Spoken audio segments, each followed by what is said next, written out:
Bienvenidos a una nueva entrega de Cuentos para Dormir y Soñar, podcast. Relájate. Acuéstate. Cierra los ojos y prepárate para un descanso profundo y una noche única. Hoy, el Monte Negro. Cuando los asuntos se pusieron decididamente mal, Borderán y Cia, capitalistas de la empresa Quebracho y Tanino, del Chaco, quitaron a Bracamonte la gerencia. A los 2 meses la empresa, falta de la vivacidad del italiano, que era en todo caso el único capaz de haberla salvado, iba a la liquidación. Borderán acusó furiosamente a Bracamonte por no haber visto que el Quebracho era pobre, que la distancia a puerto era mucha, que el Tanino iba a bajar, que no se hacen contratos de soga al cuello en el Chaco, léase chasco, que, según informes, los bueyes eran viejos y las alzaprimas, más, etcétera, etcétera en una palabra, que no entendía de negocios. Bracamonte, por su parte, gritaba que los famosos 100.000 pesos invertidos en la empresa lo fueron con una parsimonia tal, que cuando él pedía .4000 pesos, enviábanle .3500, 2.000, 1.800, y así todo. Nunca consiguió la cantidad exacta. Aún a la semana, de un telegrama recibió 800 pesos en vez de 1.000 que había pedido. Total, lluvias inacabables, acreedores urgentes, la liquidación, y Bracamonte en la calle, con 10.000 pesos de deuda. Este solo detalle debería haber bastado para justificar la buena fe de Bracamonte, dejando a su completo cargo la deficiencia de dirección. Pero la condena pública fue absoluta: mal gerente, pésimo administrador, y aún cosas más graves. En cuanto a su deuda, los mayoristas de la localidad perdieron desde el primer momento toda esperanza de satisfacción. Hízose broma de esto en Resistencia. Y usted no tiene cuentas con Bracamonte. Era lo primero que se decían 2 personas al encontrarse, y las carcajadas crecían si, en efecto, acertaban. Concedían a Bracamonte ojo perspicaz para adivinar un negocio, pero solo eso. Hubieran deseado menos cálculos brillantes y más asetividad reposada. Negábanle, sobre todo, experiencia del terreno. No era posible llegar así a un país y triunfar de golpe en lo más difícil que hay en él. No era capaz de una tarea ruda y juiciosa, y mucho menos visto el cuidado que el advenedizo tenía de su figura. No era hombre de trabajo. Ahora bien, aunque a Bracamonte le dolía la falta de fe en su honradez, esta le exasperaba menos, a fuer de italiano ardiente, que la creencia de que él no fuera capaz de ganar dinero. Con su hambre de triunfo, rabiaba tras ese primer fracaso. Pasó un mes nervioso, hostigando su imaginación. Hizo 2 o 3 viajes al Rosario, donde tenía amigos, y por fin dio con su negocio: comprar por menos de nada una legua de campo en el suroeste de Resistencia y abrirle salida al Paraná, aprovechando el alza del Quebracho. En esa región de esteros y zanjones la empresa era fuerte, sobre todo debiendo efectuarla a todo vapor. Pero Bracamonte ardía como un tizón. Asocióse con Banker, sujeto inglés, viejo contratista de obraje, y a los 3 meses de su bancarrota emprendía marcha al Salado, con bueyes, carretas, mulas y útiles. Como obra preparatoria tuvieron que construir sobre el Salado una balsa de 40 bordalesas. Bracamonte, con su ojo preciso de ingeniero nato, dirigía los trabajos. Marcharon luego 2 días, arrastrando penosamente las carretas y alzaprimas hundidas en el estero, y llegaron al fin al Monte Negro. Sobre la única loma del país hallaron agua a 3 metros, y el pozo se afianzó con 4 bordalesas desfondadas. Al lado levantaron el rancho campal, y enseguida comenzó la tarea de los puentes. Las 5 leguas desde el campo al Paraná estaban cortadas por zanjones y riachos, en que los puentes eran indispensables. Se cortaban palmas en la barranca y se las echaba en sentido longitudinal a la corriente, hasta llenar la zanja. Se cubría todo con tierra, y una vez pasados bagajes y carretas avanzaban todos hacia el Paraná. Poco a poco se alejaban del rancho, y a partir del 5.º puente tuvieron que acampar sobre el terreno de operaciones. El 11º fue la obra más seria de la campaña. El riacho tenía 60 metros de ancho, y allí no era utilizable el desbarrancamiento en montón de palmas. Fue preciso construir en forma pilares de palmeras, que se comenzaron arrojando las palmas, hasta lograr con ellas un piso firme. Sobre este piso colocaban una línea de palmeras niveladas, encima otra transversal, luego una longitudinal, y así hasta conseguir el nivel de la barranca. Sobre el plano superior tendían una línea definitiva de palmas, afirmadas con clavos de urunday a estacones verticales, que afianzaban el primer pilar del puente. Desde esta base repetían el procedimiento, avanzando otros 4 metros hacia la vea arranca opuesta. En cuanto al agua, filtraba sin ruido por entre los troncos.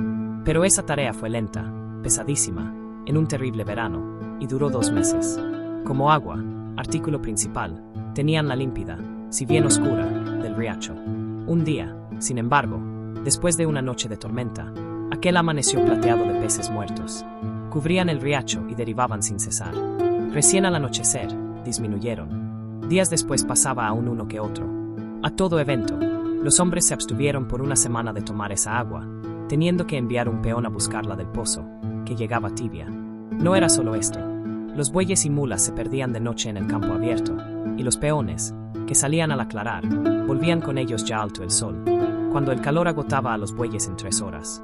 Luego pasaban toda la mañana en el riacho, luchando, sin un momento de descanso, contra la falta de iniciativa de los peones, teniendo que estar en todo, escogiendo las palmas, dirigiendo el derrumbe, afirmando, con los brazos arremangados, los catres de los pilares, bajo el sol de fuego y el vaho asfixiante del pajonal, hinchados por tábanos y bariguís. La greda amarilla y reverberante del palmar les irritaba los ojos y quemaba los pies. De vez en cuando sentíanse detenidos por la vibración crepitante de una serpiente de cascabel, que solo se hacía oír cuando estaban a punto de pisarla. Concluida la mañana, almorzaban. Comían, mañana y noche, un plato de locro, que mantenían alejado sobre las rodillas, para que el sudor no cayera dentro, bajo un cobertizo hecho con 4 chapas de zinc, que enseguecían entre moarés de aire caldeado. Era tal allí el calor, que no se sentía entrar el aire en los pulmones. Las barretas de fierro quemaban en la sombra. Dormían la siesta, defendidos de los polvorines por mosquiteros de gasa que, permitiendo apenas pasar el aire, levantaban aún la temperatura. Con todo, ese martirio era preferible al de los polvorines. A las 2 volvían a los puentes, pues debían a cada momento reemplazar a un peón que no comprendía bien, hundidos hasta las rodillas en el fondo podrido y fofo del riacho, que burbujeaba a la menor remoción, exhalando un olor nauseabundo. Como en estos casos no podían separar las manos del tronco, que sostenían en alto a fuerza de riñones, los tábanos los aguijoneaban a mansalva. Pero, no obstante esto, el momento verdaderamente duro era el de la cena. A esa hora el estero comenzaba a zumbar, y enviaba sobre ellos nubes de mosquitos, tan densas, que tenían que comer el plato de locro caminando de un lado para otro. Aún así no lograban paz, o devoraban mosquitos, o eran devorados por ellos. 2 minutos de esta tensión acababa con los nervios más templados.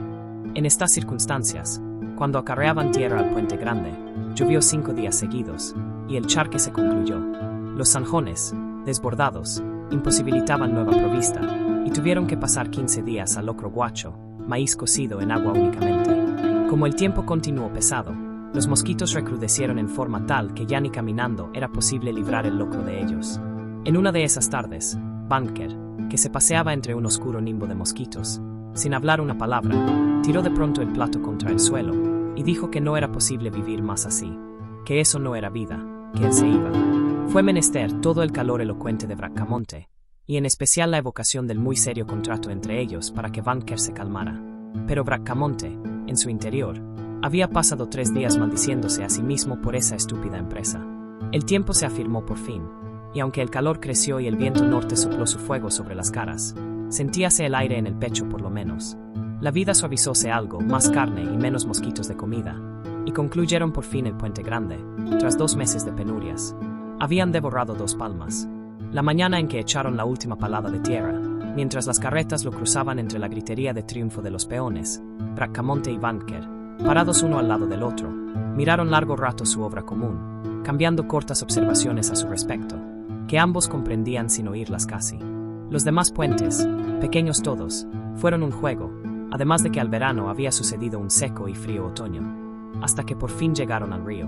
Así, en 6 meses de trabajo rudo y tenaz, quebrantos y cosas amargas, mucho más para contadas que pasadas, los 2 socios construyeron un puente, con la sola ingeniería de su experiencia y de su decisión incontrastable. Habían abierto puerto a la madera sobre el Paraná, y la especulación estaba hecha. Pero salieron de ella las mejillas excavadas, las duras manos jaspeadas por blancas cicatrices de granos, y con rabiosas ganas de sentarse en paz a una mesa con mantel. 1 mes después, el quebracho siempre en suba, Bracamonte había vendido su campo, comprado en .800 pesos, en 22.000. Los comerciantes de Resistencia no cupieron de satisfacción al verse pagados, cuando ya no lo esperaban, aunque creyendo siempre que en la cabeza del italiano había más fantasía que otra cosa.